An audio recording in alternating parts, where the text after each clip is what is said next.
Hi, everybody. Welcome to this week's episode of Se Vuelve Podcast. My name is Monica, and I want to thank you for being here. So this week's episode, as you can tell from the title, it says a celebration of sobriety. I kind of wanted to talk about how unintentionally, but then intentionally happened. This is where the story kind of starts.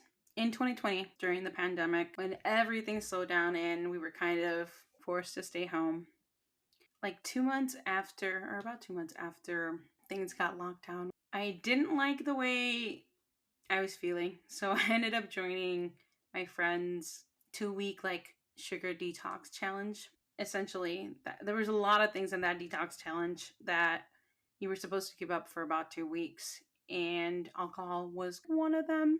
And essentially, I did that for the 2 weeks.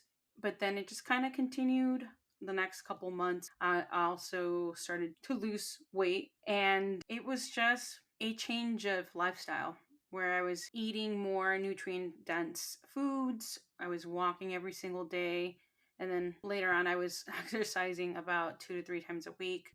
That's because obviously during the pandemic there was this moment of stillness, and I just kind of continued. I continued with kind of those things that I was doing during that time, because obviously at that point, like I said, we weren't going out, so it was easier to kind of have a control of things. I just decided to kind of continue on that path. Essentially, it started in 2020, and then it kind of came to an end in 2022 when I went to England. I think I had a drink there, a couple drinks over there. That year, I think I might have drank maybe 2 or 3 times in that year. Essentially, the last time, I was like, well, what's kind of the benefit of this? I was never much of a drinker anyways. I started to notice that I didn't like the way my body felt, and I felt very lethargic the next day or the next couple of days or whatever. Not that I was going out there and getting drunk or anything, but I just simply didn't like the way it felt on my body. By the time this podcast comes out, it'll be officially 2 years since I stopped drinking. I don't know if my family knows that. I know my friends know that. I just don't drink. I just don't drink anymore. But I think I also consciously made that decision. So those that know that I come from a Mexican background. And in my childhood, from kids' parties, seeing them get drunk or drank, and maybe in some scenarios, not having a positive outlook. And I'll say this, I'm not over here preaching to anybody. My closest group of friends, anytime we hang out, they'll have a couple of drinks or whatever. And I don't have a problem with being having people that do that, because like I said, I'm not forcing you to live by my lifestyle, because you're an adult and you make your own decisions. Ultimately, I think in the direction or the path that I want to go, I would like to go through things clear-headed. It could be a little bit weird sometimes, because when you tell people that you are sober, sometimes people think that you maybe had a problem. I choose to be sober because I choose to be sober. It's not because I personally suffer from addiction. I choose to be sober because I saw what it did to the adults in my childhood. And I'm at a point in my life where I want to live a long, healthy life. I want to take care of myself. I want to feed myself properly. I want to exercise for myself. Sometimes I get hard on myself about the routines that I did lose during the pandemic, because like I said, I had the free time, so I was so in control of the food that I was feeding myself every single day or 3 times a day. And I was able to be outside for multiple times a day walking, and I was drinking a gallon of water, and I still do. And there was other things, and some of those things at this time, it's hard to try to incorporate with my schedule, because I am going out to work, or I'm driving somewhere to go to work, and I'm not able to just be at home where I'm constantly able to, okay, this time I can cook, this time I can do this, right? I can go for a walk or whatever. And I thought about it, and I said, well, the one thing that you can say that kind of has been consistent throughout the last 4 years, except for those times, right, that one thing that has remained consistent has been my choice to not drink. When I start to get down on myself and say like, oh, well, you're not walking every single day. Because when I tell you I was walking every single day, I was walking every single day.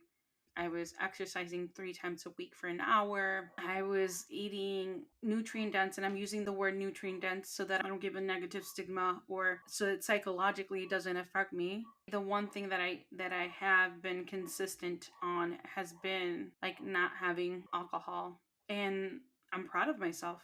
I'm proud of myself that I'm able to do that because I know that on a bigger level, there are people that struggle with alcoholism, but I just want to say on this milestone, I'm proud of myself. I'm proud of my growth, of my journey. Besides the things that I still like to work on, right? I'm proud of the person that I am today. I'm proud of all that intellectual growth, that introspection, that self-reflection that I've done. And it allows me, when those intrusive thoughts come into my brain, it allows me to be okay with myself and to be kind to myself. There are times where I'm not kind to myself, or kind thoughts, I should say, right? And I'm able to, I'm gonna swear, shut that shit down because I will not disrespect myself. I'm working, and I worked so hard on the person that I am today. If you are hard on yourself, try to find one thing. Try to think about the things that you have accomplished. Because in that moment, yes, you might feel like you're failing or you're not where you wanted to be or whatever, right? But you got to think about the little steps. You got to take baby steps in order to kind of like run a marathon, right? You have to celebrate those moments. Be your number one cheerleader.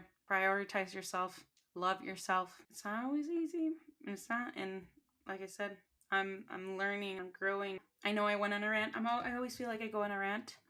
For those people that were curious, I hope I was able to explain. I'm not gonna lie, sometimes when I know that there's these episodes that I have to come in and talk about, specifically when it comes to myself, because it's always easy for me when I'm connecting with somebody, but it's difficult when it's about me and I have to be vulnerable and I'm by myself on camera trying to tell you these things and to also keep on track, because I can go on a tangent. But that's the reason why I do this podcast. I want to show the real, the raw. I want to show what people's lives are like, and hope that by listening to my story, you can learn and grow from it. Or even, I keep saying, like, feel seen, feel like be able to relate. It's interesting because I just had a conversation with one of my friends this week, and I was telling her, and I said, if I don't tell you how I'm feeling, you wouldn't be able to know how I'm feeling, and then you feel like we're going through the same things right now.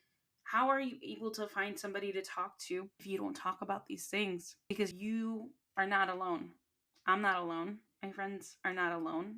We have each other, and hopefully, I do hope that you have somebody to reach out to, or if not, if you don't have somebody, maybe you can find somebody like professionally to reach out to. Thank you so much for listening to this episode. Again, I know I might have gone on a little bit of a tangent, but I hope the pieces are there. As always, I just want to say thank you to anyone who tunes in to listen. I would appreciate it if you could leave a review, and would be grateful if you could let me know what information resonated with you. Please follow and share on social media. The pages are at Se Vuelve Podcast, or my personals at Se Vuelve Monica. Once again, thank you so much for listening. Nos vemos pronto. Talk to you soon. Bye, everybody.